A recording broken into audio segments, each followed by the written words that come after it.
pathology of chronic anterior urethritis. As this acute inflammation subsides, the tissues involved may return to a normal, or at least a clinically normal, condition, or the urethritis becomes chronic. The transformation of an acute gonorrheal anterior urethritis into a chronic condition implies certain pathologic and bacteriologic changes as follows. 1. The inflammatory periglandular exudate becomes organized into cicatricial tissue of greater or lesser density and extent according to the greater or lesser intensity and distribution of the acute inflammation. 2. The inflammation within the glands and crypts persist as a chronic catarrh, glandular urethritis of Oberlander, or the orifice of the gland is occluded and the inflamed gland becomes a purulent or colloidal cyst, dry urethritis of Oberlander. Or the glandular inflammation ceases either by cicatricial obliteration or by return to normal of the gland. These changes may all occur in the same urethra. Chronic anterior urethritis is therefore denominated by the urethroscopic method in accordance with its predominant feature. The submucous glandular abscesses are minute and usually terminate by rupture within the urethra, exceptionally by invasion of the surrounding tissues and external rupture. 3. The surface of the mucous membrane is chronically inflamed.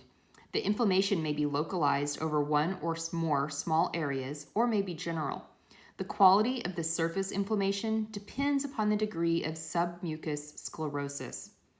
If the sclerosis is slight, the surface is swollen, red, and eroded in spots, while here and there appear the inflamed orifices of glands and crypts. The urethroscope shows increased redness, diminution of the number of urethral striae and folds, and red suppurating duct orifices. This is the urethritis mucosae, the soft infiltration of Oberlander. More marked sclerosis causes a relative anemia of the overlying mucous membrane after the redness of acute inflammation has disappeared, which is therefore salmon-colored or grayish, lighter in color than the adjacent healthy mucosa. There may be spots of opalescent whiteness where the chronically inflamed epithelium has been transformed from a columnar to a squamous type with tendency to leukoplakia, i.e., heaping up of the squamous epithelium into thick, quote, callus masses. Elsewhere, there may be erosions, ulcerations, papillary outgrowths.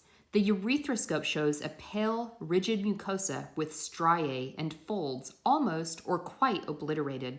Here and there, one sees a white patch of squamous epithelium, red gland orifices, bleeding erosions, ulcers, or papillomata. This is the hard infiltration of Oberlander. Still more marked sclerosis causes urethral stricture. The processes mentioned in the preceding paragraph are intensified.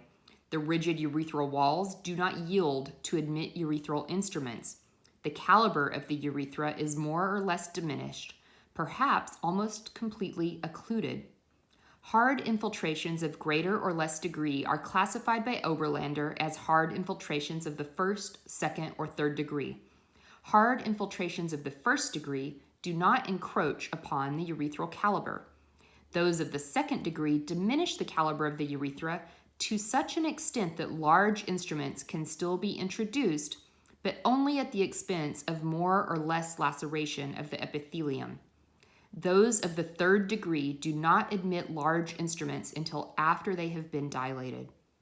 These more or less arbitrary subdivisions correspond to clinical types of urethritis. Yet it must not be forgotten that they are but degrees of the same process. Therefore, while the mildest form of chronic urethritis may exist alone, the more intense, quote, hard infiltrations are at first always accompanied by a more diffuse, quote, soft infiltration, which may for a time conceal them. The soft infiltration may heal spontaneously. The hard infiltration requires treatment by dilatation and leaves a permanent scar in the walls of the canal. 4. The flora of the gonorrheal urethra undergoes a marked change as the inflammation becomes chronic. page 166.